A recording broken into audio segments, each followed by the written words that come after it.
आप देख रहे हैं अमेज नाउ।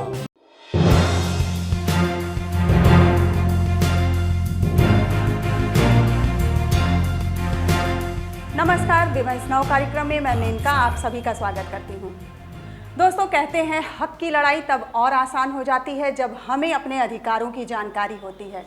और हमारे भारतीय संविधान में महिलाओं के हित के लिए बहुत से कानून बनाए गए हैं जिनका हम महिलाएं इस्तेमाल करके समाज में अपनी स्थिति को और मजबूत कर सकती हैं और सुदृढ़ कर सकती हैं। आज महिलाओं ने घर की दहलीज को पार करके बाहर कदम रखा है, पर कार्यस्थल की अगर हम बात करें तो कार्यस्थल पर भी देखिए महिलाओं को बहुत तरह की प्रताड़नाएं दी जाती हैं, उनके साथ कई तरह का शोषण किया जाता है। इससे वो महिलाएं कैसे उबर सकती हैं, किस तरह कानून का सहारा ले सकती हैं, इन सब तमाम विषयों पर बातचीत करने के लिए और जानकारी हासिल करने के लिए आज हमारे बीच बैठी हुई हैं संगीता प्रकाश जी, जो कि एक साइको सोशल काउंसलर हैं और साथ ही साथ लॉ एक्सपर्ट भी हैं। स्वागत है संगीता जी आपका हमारे स्टूडियो में। संगीता जी, जैसा कि हमारा आज का जो विषय है कार्यस्थल पर महिलाओं के साथ जो भी शारीरिक और मानसिक उत्पीड़न मिलता है, इस संबंध में हम अपने दर्शकों से को जानकारी देंगे। मेरा पहला सवाल आपसे यही है कि महिलाओं के साथ कार्यस्थल पर जो ये सेक्सुअल और मेंटल हरेसमेंट होता है, ये क्या होता है और ये कितने प्रकार का होता है, आप हमारे दर्शकों को बताइए।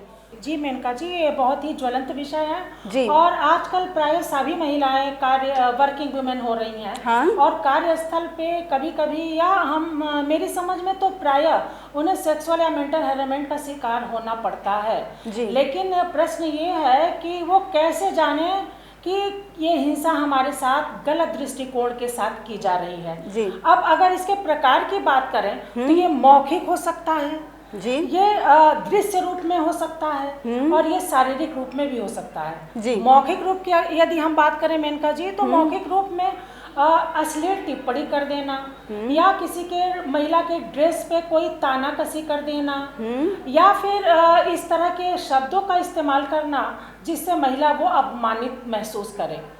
दृश्य के रूप में अगर कहें तो कभी कभी प्राय ये देखने को मिलता है, कभी कभी शब्द इस्तेमाल ना करें, प्राय ये देखने को मिलता है कि कुछ पुरुष इस मानसिकता के होते हैं कार्यस्थल पर भी कि वो इस तरह के अश्लील साहित्य को दिखाने का प्रयास करते हैं। जी। वो इलेक्ट्रॉनिक मीडिया के माध्यम से हो सकता है, वो लिटरेचर के माध्यम से होता है, तो कहीं ना कहीं मानसिक प्रभाव उसका दुष्परिणाम पड़ा। जी। और इसी प्रकार शारीरिक होता है तो बहुत विभत्स रूप में भी हो सकता है। शारीरिक प्रभाव में या शारीरिक उत्पीड़न में महिला की इच्छा के विरुद्ध उसके किसी शरीर को चोट पहुंचाना या जबरदस्ती उसके शरीर का स्पर्श करना या उसको आलिंगन करने का प्रयास करना, ये सारे शारीरिक उत्पीड़न के अंतर्गत आते हैं। और कार्यस्थल पर प्राय महिलाएं ये सोचती हैं, इग्नोर कर देती हैं कि हमारे बॉस हैं और अगर मैं इनके विरुद्ध कोई कार्रवाई करती हूँ तो मेरे नौकरी पे प्रभाव पड़ेगा। ये गलत है क्योंकि ये उनके हक की लड़ाई है, उनके अस्मिता का सवाल है, उनके अस्तित्व का सवाल है। जी। तो वो पहले तो ये जाने कि ये जो कार्रवाई उनके विरुद्ध की जा रही है उसके लिए वो कानून का सहारा ले सकती हैं। उसके लिए सरकार ने कानून बनाया है। हाँ? उनके अस्तित्व को बनाए रखने के लिए। जी। और ये बताइए संगीता जी कि मान लीजिए किसी महिला के साथ इस तरह का कृत्य होता है तो वो महिला, उस महिला के ऊपर उस कार्यस्थल पर जो ऑफिस का जो माहौल होता है वो, और इसके साथ ही साथ पूरे समाज पर इसका क्या असर पड़ता है?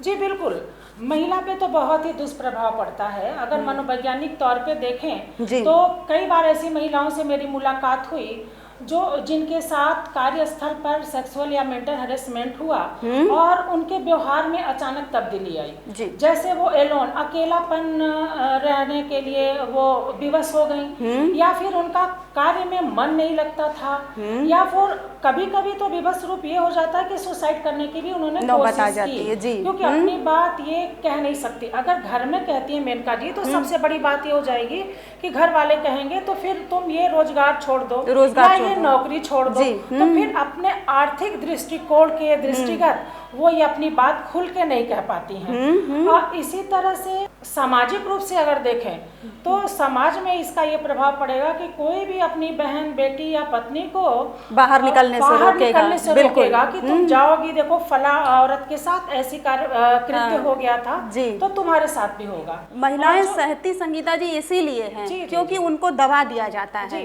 तो यहाँ पर महिलाओं को घर के बाहर निकलना पड़ेगा। अगर उनके साथ कुछ इस तरह की घटना घटती है तो उन्हें आवाज उठानी पड़ेगी, बिल्कुल उठानी पड़ेगी। कार्यस्थल पे भी इसका दुष्प्रभाव पड़ता है मेनका जी, क्योंकि कार्यस्थल पे कार्य में गिरावट आती है, आर्थिक रूप से उस कंपनी या फिर वो जो भी विभाग है उसमें प्रभाव पड़ता है।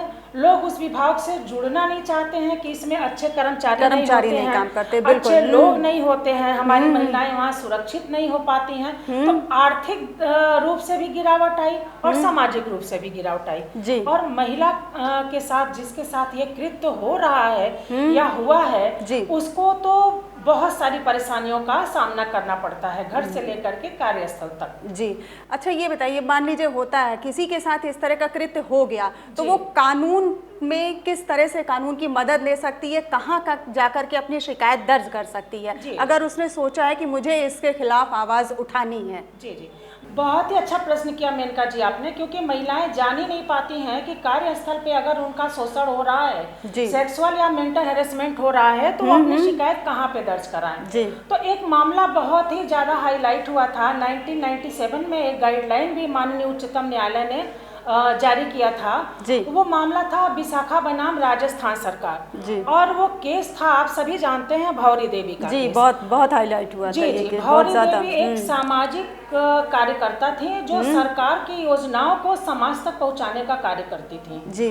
उनके साथ जब सामूहिक दुष्कर्म हुआ तो वहाँ की स्थानीय एक एनजीओ ने जिसका नाम विशाखा है और 4 अन्य लोगों ने उच्च न्यायालय में एक याचिका दायर की और उस याचिका के बाद माननीय उच्च न्यायालय ने एक गाइडलाइन जारी की। उस गाइडलाइन के मुताबिक प्रत्येक विभाग में जहां काम कर रही महिलाएं वहां पे एक शिकायत समिति का गठन किया जाना है और लगभग सभी विभागों में शिकायत समिति कार्य भी कर रही है, आंतरिक शिकायत समिति और स्थानीय शिकायत समिति।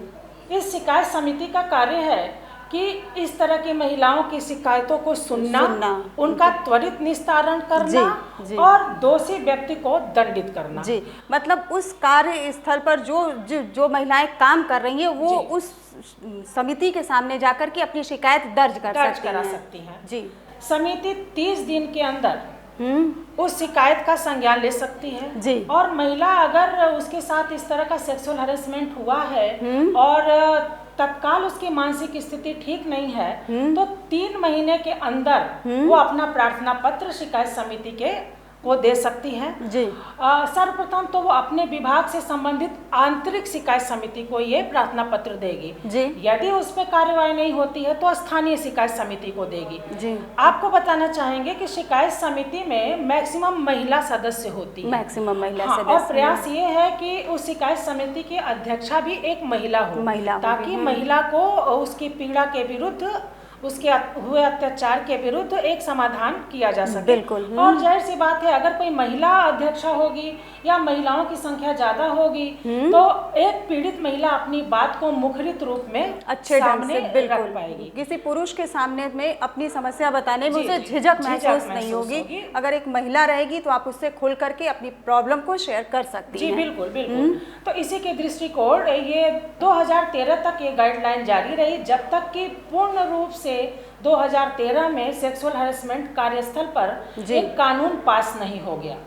इस कानून के पास होने के बाद भी प्राविधान लगभग वही है, लेकिन साथ ही ये भी जोड़ा गया है कि यदि समिति कुछ हीला हवाली कर रही है या समिति में उस पीड़ित महिला को रिलीफ नहीं मिल पा रही है तो सामान्य कानून के तहत वो न्यायालय से गुहार कर सकती है, जिसमें आईपीसी के कुछ धाराएं हैं। उसके अंतर्गत जैसे अगर उस महिला के साथ दुष्कर्म हुआ है तो आईपीसी की धारा 376 के अंतर्गत वो मामला दर्ज करा सकती है जी। या उसके साथ छेड़खानी हो रही है तो 354 के अंतर्गत वो अपनी शिकायत दर्ज करा सकती है जी। इसी प्रकार से धारा 292, 293, 294 इस तरह से आईपीसी में बहुत सी ऐसी धाराएं सन्निहित हैं जिसके अंतर्गत महिला के साथ अगर छेड़खानी हो रही है, जबरदस्ती उसका रास्ता रोका जा रहा है, उसको इस तरह के रिलेशन बनाने के लिए प्रस्ताव दिए जा रहे हैं, चाहे वो कार्यस्थल क्या होता है इसको भी डिटेल में दिया गया कि कार्यस्थल सिर्फ उतना नहीं होता है कि एक कमरे में कर्मचारी हैं और उस कमरे के में ही उसके साथ कुछ शोषण हुआ, वो उस विभाग के गलियारे में अगर होता है, लिफ्ट में होता है या कार्यस्थल वो भी माना जाएगा कि अगर कोई महिला अपने विभाग के कार्य से किसी दूसरे विभाग में जा रही है वो भी आपके कार्यस्थल का ही। जी हाँ, इसको समझना होगा कि रास्ते में उसके साथ कोई घटना कारित हो जाती है अथवा उस विभाग में जाने के बाद उस विभाग के किसी व्यक्ति द्वारा ये घटना कर दी जाती है। इसके साथ ही असंगठित क्षेत्र जो है उसमें भी ये कानून लागू होता है। बिल्कुल। असंगठित क्षेत्र जैसे कोई माल विक्रय के लिए कोई महिला कहीं जा रही है या जहां माल बनाया जा रहा है वहां जा रही है तो वो सारी चीजें कवर होंगी, सारी चीजें कवर कर ली। जी हाँ, कार्यस्थल सिर्फ विभाग से लेके नहीं उससे संबंधित जितने भी नियोजित स्थल होंगे उनको माना गया और ये भी माना गया कि इस तरह के कृत्य अगर हो रहा किसी महिला के साथ तो वो संविधान की धारा 14, 15 और 21 का उल्लंघन है जी, जो कि समानता के अधिकार को महिला समानता के अधिकार को इंगित करता है। बिल्कुल। और इस कानून में स्पष्ट तौर पे न्यायालय ने कहा है कि इस तरह का व्यवहार लैंगिक समानता और कार्य क्षेत्र में व्यवहार के यानी नियोजित व्यवहार के उल्लंघन का कृत्य है जी, जिससे स्त्री अपने आप को अपमानित महसूस करती है जी। तो अगर ऐसा कृत्य होता है तो पीड़ित महिला को तो न्याय मिलेगा ही, साथ ही एक सबक के तौर पे जिसने ये कृत्य किया उसको भी दंड दिया गया है। किसी महिला के साथ संगीता जी ऐसी कोई घटना घटती है, मान लीजिए उसकी परिस्थिति ऐसी नहीं है या मतलब वो खुद शिकायत नहीं दर्ज करा सकती है, तो क्या अगर कार्यस्थल पे कोई इस तरह का जान रहा है, कोई उसकी दोस्त है या घर वाले हैं, शिकायत कौन कौन दर्ज कर सकता है? मान लीजिए महिला अगर नहीं गई शिकायत दर्ज करने के लिए तो? जी मेनका जी, और ये बताते हुए बहुत अच्छा लग रहा हमको कि ये उस नियम में, उस कानून में ऐसा इंगित किया हुआ है, दर्शित किया हुआ है कि यदि महिला मानसिक रूप से या शारीरिक रूप से परेशान है, वो अपनी शिकायत समिति के समक्ष नहीं रख पा रही है तत्काल रूप से जी, तो उससे उसके सहयोगी, उस महिला के सहकर्मी, मित्र, रिश्तेदार अथवा घर का कोई व्यक्ति, यहाँ तक कि अगर वो महिला किसी साइकियाट्रिस्ट या साइकोलॉजिस्ट का सहारा या काउंसलर का सहारा ले रही है और काउंसलर के नॉलेज में ये बात आ जाती है कि इस महिला के साथ कार्यस्थल पर सेक्सुअल या मेंटल हैरेसमेंट हुआ है, तो वो काउंसलर अथवा वो साइकोलॉजिस्ट भी शिकायत दर्ज करा सकता। तो जी, तो यहाँ पे ये एक छूट दी गई जी, क्योंकि जाहिर सी बात है महिला के साथ अगर ऐसा हो रहा है तो उसकी मानसिक स्थिति इतनी तो मजबूत नहीं होगी कि वो फिर अब दूसरी स्थिति के लिए तैयार हो, क्योंकि क्वेश्चन तो किए जाएंगे, क्या किया, किसने किया, कैसे किया, तमाम सवाल जी तमाम सवाल उभरते हैं। तो इसलिए ये सपोर्टिंग में कोई भी रिश्तेदार, मित्र अथवा उसका डॉक्टर शिकायत दर्ज करा सकता है। तो संगीता जी, ये शिकायत क्या लिखित रूप से दर्ज करना जरूरी है या मौखिक रूप से भी मतलब बात हो सकती है? जी, मौखिक रूप से भी बात हो सकती है। महिला अगर लिखित रूप में चाहे तो लिखित रूप से वो अपनी बात को अपने सहयोगी या सहकर्मी को बता सकती है। हाँ, फिर उस पर कार्रवाई की जा सकती है। जी संगीता जी, महिलाओं के साथ किस तरह का कार्यस्थल पर उत्पीड़न होता है और महिलाएं क्या कानून का सहारा ले सकती हैं, इस संबंध में आपने हमें और हमारे दर्शकों को इतनी अच्छी जानकारी दी, इसके लिए आपको बहुत बहुत धन्यवाद। तो दर्शकों, ये थी संगीता प्रकाश। इनसे हमें जानकारी मिली कि कार्यस्थल पर महिलाओं को किस तरह सताया जाता है, इस संबंध में महिलाएं कहां जा सकती हैं, कहां शिकायत दर्ज कर सकती हैं और किस तरह कानून की मदद ले सकती हैं। दोस्तों, नारी कभी हारती नहीं है, उसे हराया जाता है। वो कभी दबती नहीं है, उसे दबाया जाता है। मैं तो यही कहूँगी कि आप जब तक खामोश रहेंगी आपको सताया जाएगा। तमाम तरह के कानून बने हैं, घर से निकलिए, जागरूक होइए, उनकी जानकारी हासिल करिए और आपके साथ कुछ भी दुर्व्यवहार होता है तो उसके खिलाफ आवाज़ उठाइए।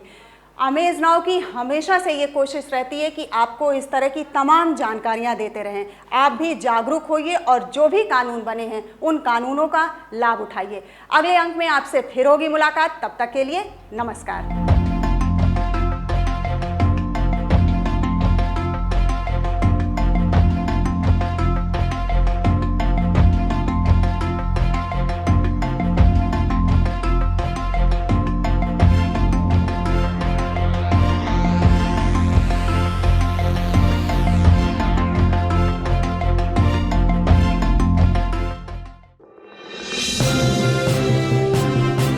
आप देख रहे हैं अमेज नाउ।